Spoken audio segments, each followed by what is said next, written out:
Welcome dear rockets, कैसे हैं आप सभी। आइए देखते हैं मॉन्स्टर सीरीज का पार्ट 31। पिछले पार्ट्स के लिंक्स डिस्क्रिप्शन में है, उनको जाकर जरूर देखिए और फिर देखिए आपको कितना मजा आने वाला है। तो पिछले पार्ट के एंड में हमने देखा कि जिना बारिश में बहुत देर खड़ी थी और जब ली की कार वहां पर आई तो वो बेहोश पड़ी होती है। बट जब ली उसे उठाता है ना तो एक पल के लिए वो ली का चेहरा देख लेती है एंड इस पार्ट में ली उसे तुरंत हॉस्पिटल लेकर जाता है। दूसरी ओर दोस्तों एंड्रयू और जॉन भी ना जिना को ढूंढने लग जाते हैं क्योंकि वो बहुत देर से एंड्रयू का कॉल नहीं उठा रही थी। जॉन कहता है कहीं उस जेजे ने उसे किडनैप तो नहीं कर लिया, वो तो उसके जान के पीछे पड़ा हुआ है, चलो पुलिस में कंप्लेंट करते हैं। इतने में दोस्तों जिना के नंबर से एंड्रयू को आता है कॉल, तो वो तुरंत पूछता है कि तुम कहाँ पर हो, लेकिन फोन पर ली बात करता है और कहता है कि देखिए ये लड़की सड़क पर बेहोश पड़ी हुई थी, उसके फोन पर तुम्हारे कई मिस्ड कॉल्स थे, इसलिए मैंने तुम्हें कॉल किया, तुम हॉस्पिटल आ जाओ। ये कहकर दोस्तों वो एंड्रयू को हॉस्पिटल का पता दे देता है। एंड्रयू भी तुरंत उस हॉस्पिटल के लिए निकलता है। उसे बड़ी घबराहट होती है कहीं ली को जिना के बारे में पता न चल जाए। इसके बाद एंड्रयू और जॉन वहाँ से चले जाते हैं और पहुँचते हैं हॉस्पिटल।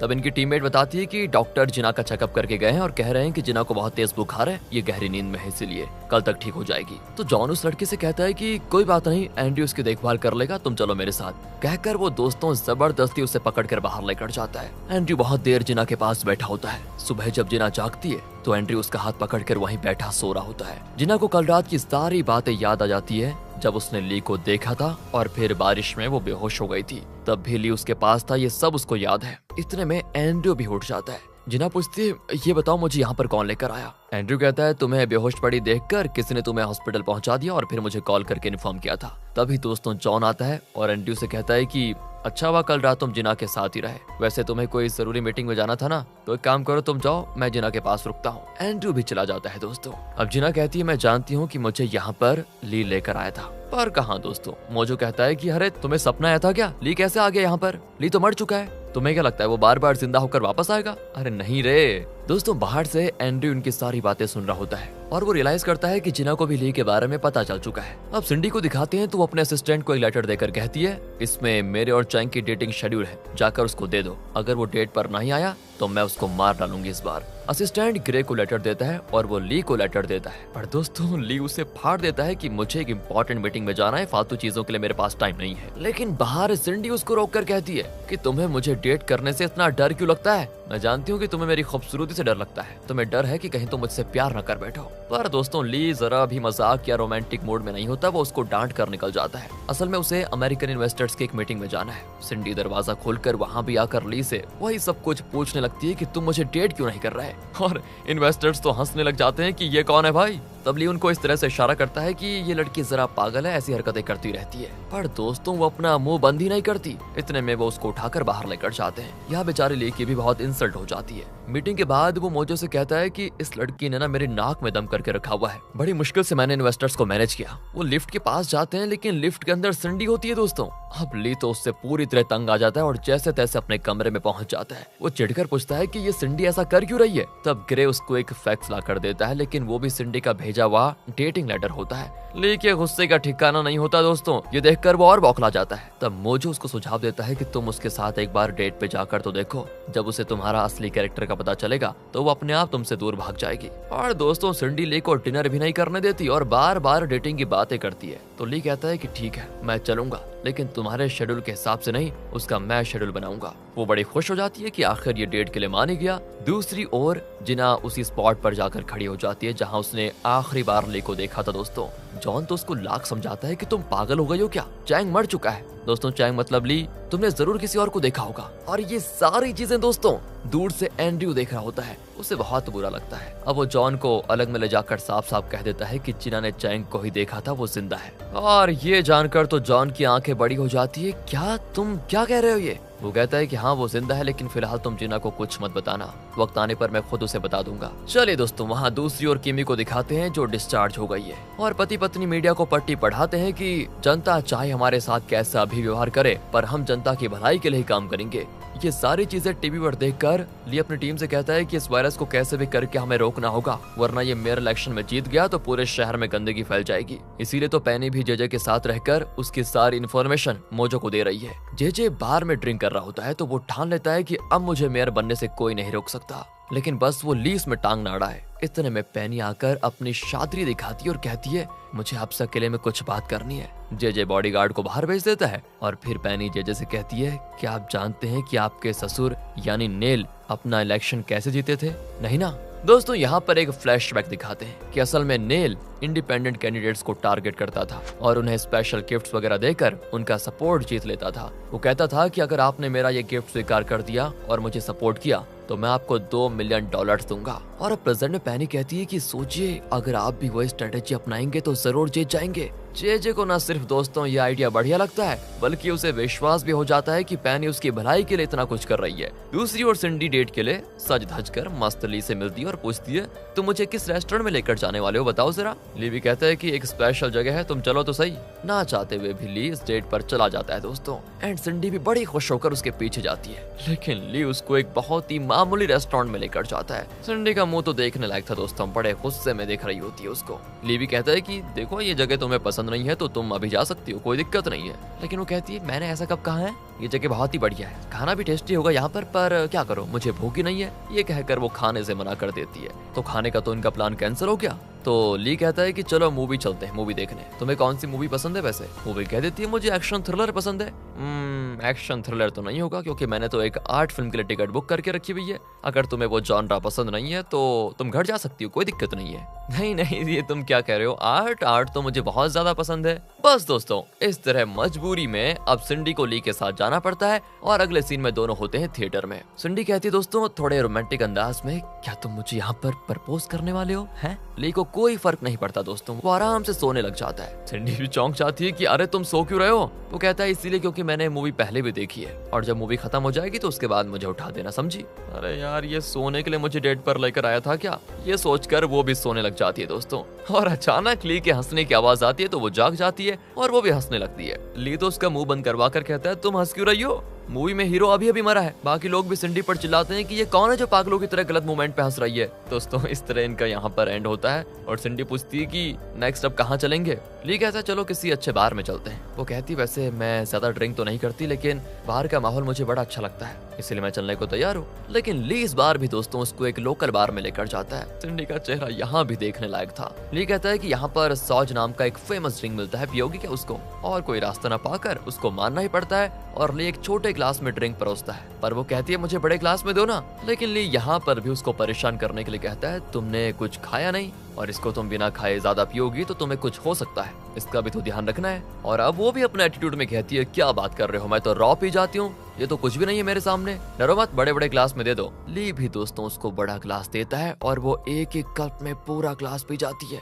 और फिर क्या था भाई, नशा तो होना ही था, नशे में बड़बड़ाती रहती है फालतू चीजें। ली कहता है तुम रुको मैं जरा बिल भर कर आता हूँ। उसके जाने के बाद सिंडी को उसका असिस्टेंट कॉल करके पूछता है मैम आप ठीक तो है ना? वो कहती है मैंने पी रखी है। अरे मैडम आपको तो पीना मना है ना। सिंडी कॉल ही काट देती है दोस्तों। एंड वहाँ मोजो असिस्टेंट से पूछता है कि सिंडी का पीना मना क्यों है ये बताओ। असिस्टेंट कहता है कि सर आप नहीं जानते वो पीकर क्या हंगामा खड़ा कर देती है आपको पता है। पहले तो वो गालियां देने लगती है एंड दोस्तों अब बार में दिखाते हैं कि वो सब पर गालियों की बौछार कर रही है। वो सभी लोग भड़क जाते हैं तो ली उनको शांत करता है कि ये ऐसी है। यहाँ असिस्टेंट मोजो को बताता है कि तुम्हें पता है उसके बाद वो क्या करती है? उसके बाद वो हर किसी को काटने लगती है। एक बार तो उसने अपने पैड को ही काट दिया था। एंड वहाँ भी दिखाते हैं तो ली उसको उठाकर लेकर जाता है तो वो ली का कान काट देती है। ली बेचारा उसको नीचे उतार कर अपने कान को सहलाने लगता है। अब यहाँ असिस्टेंट कहता है उसके बाद सर पता है क्या, आखिरी में वो रोना शुरू कर देती है। एंड दोस्तों वहाँ सिंडी जोर जोर से रोती है कि मुझे कोई पसंद नहीं करता, सब नफरत करते हैं मुझसे, मुझ में कमी क्या है? क्या मैं समझदार नहीं हूँ, खूबसूरत नहीं हूँ?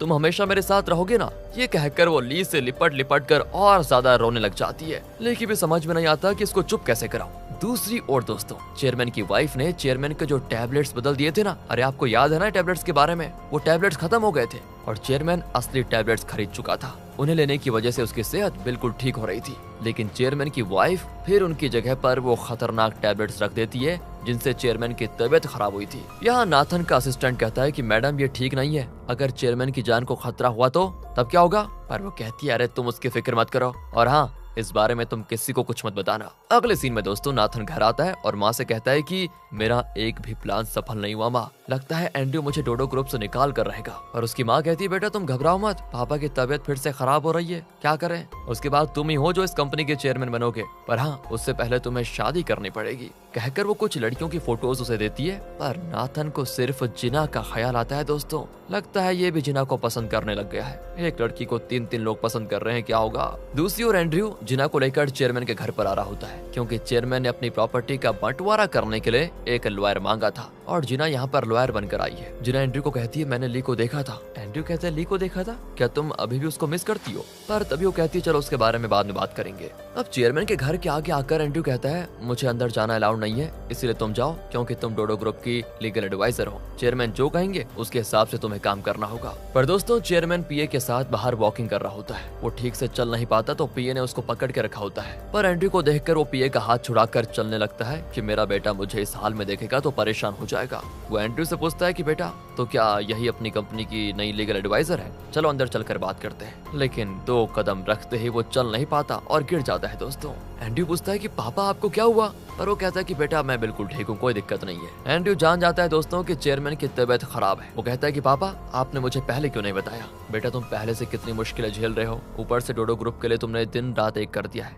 इसलिए मैं अपना बोझ तुम पर नहीं डालना चाहता था। वो भी कहता है कि पापा प्लीज ऐसा मत कहिए, आप कभी मेरे लिए बोझ नहीं होंगे, मेरे लिए तो आपकी सेहत सबसे जरूरी है। चेयरमैन बहुत खुश हो जाता है कि उसका बेटा कितना काम का है, जिसकी उसको इतनी फिक्र है। बेटा अब तुम ऑफिस जाओ, मैं ठीक हूँ, अगर तुम्हारी जरूरत पड़ी तो तुम्हें फोन करूंगा। एंड्रयू भी जिना से कह देता है कि तुम पापा के साथ रहना, उन्हें किसी चीज की जरूरत पड़े तो उसका इंतजाम करवा देना। कहकर वो चला जाता है। घर आकर जिना चेयरमैन की प्रॉपर्टी डॉक्यूमेंट्स को देख रही होती है। चेयरमैन कहता है कि जो प्रॉपर्टीज मेरी वाइफ और नाथन के नाम पे है उनमें थोड़ा चेंज करना होगा। इतने में पीए आ जाता है और कहता है सर खाना तैयार है। जिना पूछती है अच्छा तो क्या आप खाना बना कर देते हैं चेयरमैन को। अब चेयरमैन पीए को डांटता है कि यही वक्त मिला था क्या तुम्हें आने का, इस बच्ची के सामने मेरी इंसल्ट कर दी तुमने, मुझे भूख नहीं है अभी जाओ, मुझे तो पज्जू खाने का मन कर रहा है। जिना पूछती है क्या आप अभी पज्जू खाना चाहते हैं। बेटी तुम बेकार में लालच मत दिलाओ, उस दिन मेरी वाइफ ने जो पज्जुक बनाया था उसका टेस्ट अभी भी मेरे मुंह में है, उसके जैसा टेस्टी पज्जुक तो मैंने कभी नहीं खाया और ना ही कोई बना सकता है, पर क्या करूं वो तो मुझे खाना बनाकर देने से रही। जिना कहती है अगर आप थोड़ी देर मुझे अपना किचन यूज करने देंगे तो मैं बना सकती हूँ आपके लिए। चेयरमैन कहता है अरे नहीं तुम वो सब मत करो, तुम्हारा काम वो थोड़ी है। सर मुझे कोई प्रॉब्लम नहीं होगी, वैसे भी एंड्रयू ने कहा है कि मैं आपकी हर जरूरत का ख्याल रखूं। ये कहकर जिना किचन में जाकर पज्जुक बनाने लग जाती है और चेयरमैन को देती है। चेयरमैन कहता है कि बेटी अगर टेस्ट अच्छा नहीं लगा ना तो मैं साफ साफ बता दूंगा और उसके बाद मैं और नहीं खाऊंगा, याद रखना। जिना भी कहती कोई बात नहीं सर आप टेस्ट तो कीजिए बस। वो भी थोड़ा सा टेस्ट करता है तो उसकी आंखें बंद हो जाती है, कहता है बहुत बढ़िया बनाया तुमने। इतने में चेयरमैन की वाइफ आ जाती है और पज्जू को देखकर पूछती है ये किसने बनाया, तुमने, तुम डोडो ग्रुप की लीगल एडवाइजर हो या बावर्ची हो। चेयरमैन तो भड़क जाता है कि ये मेरे काम से यहाँ पर आई है इसलिए तुम इसमें दखल मत दो। चेयरमैन की वाइफ कहती है कि मेरे पति को सिर्फ मेरा बनाया हुआ पज्जू अच्छा लगता है। दोस्तों यहाँ चेयरमैन उसकी धज्जियां उड़ाते हुए कहता है कि तुम्हारा डिश ना कुछ भी नहीं है इसके सामने जो जिना ने अभी बनाया। और दोस्तों वो भी कहती है जरा टेस्ट करके देखो, तो जैसे खाती है तो मंत्र मुग्ध हो जाती है। नाथन कहता है कि मम्मी आपसे अच्छा पज्जू को और कोई बना ही नहीं सकता।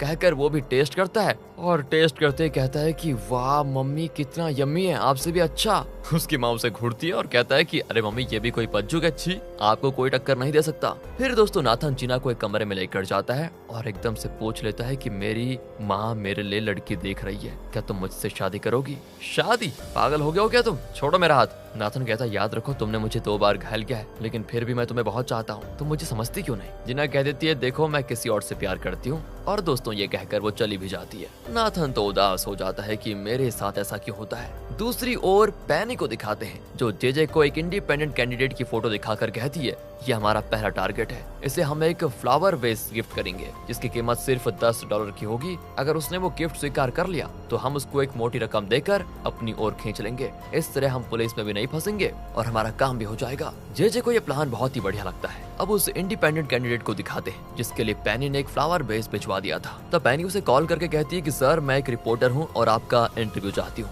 वो कहता है कि मेरे पास 1 घंटे का टाइम है, तब तक तुम्हें खत्म करना होगा इंटरव्यू। वो भी कह देती है कि ठीक है एंड वो भी पैनी से मिलने जाता है दोस्तों। पर वहाँ जेजे को देखकर वो गुस्सा हो जाता है कि तुम भी इलेक्शन में खड़े हो रहे हो तो मुझे यहाँ क्यों बुलाया तुमने। पैनी यहाँ से दोस्तों कुछ देर के लिए बाहर चले जाती है तो जेजे उससे कहता है कि आप इंडिपेंडेंट कैंडिडेट बनकर खड़े रहोगे तो वोट का बंटवारा हो हो जाएगा और ना आप जीतेंगे और ना मैं, पर अगर आप मेरे साथ जुड़ गए तो हमारे जीतने के चांसेस बढ़ जाएंगे। लेकिन वो कहता है कि तुम मुझे कभी खरीद नहीं सकते। जेजे अपनी चाल चलता है यहाँ पर और कहता है मैं तुम्हें 1 मिलियन दूंगा, पर वो नहीं मानता। तो जेजे कहता है कि 2 मिलियन या फिर 2.5 मिलियन कैसा रहेगा। इंडिपेंडेंट कैंडिडेट इनकार कर देता है साफ साफ। जेजे कहता है कि मैंने तुम्हें जो गिफ्ट भेजा था उसकी कीमत 2.5 मिलियन है, उसे तुम रख लो और आज शाम 4 बजे अपना फैसला बता देना। यहाँ वो फिर भड़क जाता है कि मुझे रिश्वत देकर खरीदना चाहते हो क्या? देखो मुझे खरीदने की कोशिश मत करो वरना देखना मैं तुम्हारा क्या हल करता हूँ। वो तुरंत चला जाता है दोस्तों ये कहकर और अपने ऑफिस में जाकर उस वेस को देखता है। वो उसकी फोटो खींचता है और पुलिस में कंप्लेंट करने का फैसला करता है। लेकिन तब जेजे उसको कॉल करके कहता है दोबारा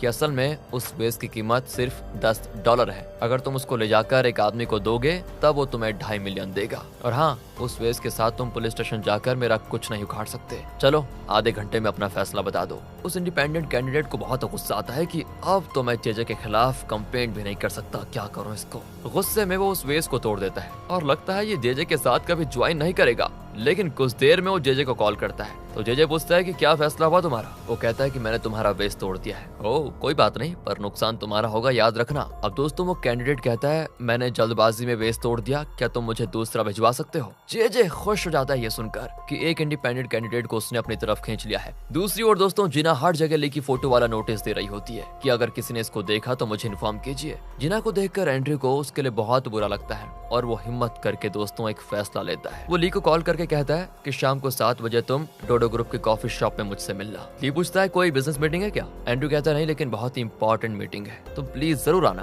कहकर वो कॉल काट देता है। फिर वो कार से निकलकर जिना के पास जाता है और कहता है आज शाम को 7 बजे डोडो ग्रुप कॉफी शॉप में मिस्टर के साथ हमारी मीटिंग है और लीगल एडवाइजर के तौर पर तुम्हें भी वहाँ पर आना होगा। जिना कहती है ठीक है। एंड्रयू वहाँ से चला जाता है लेकिन वो बहुत दुखी होता है क्योंकि वो जिना से कभी अलग नहीं होना चाहता था। दूसरी ओर दिखाते हैं सिंडी को, लिफ्ट के लिए वो वेट कर रही होती है एंड जब लिफ्ट आता है तो अंदर ली होता है और पूछता है आज भी बाहर चलोगी क्या?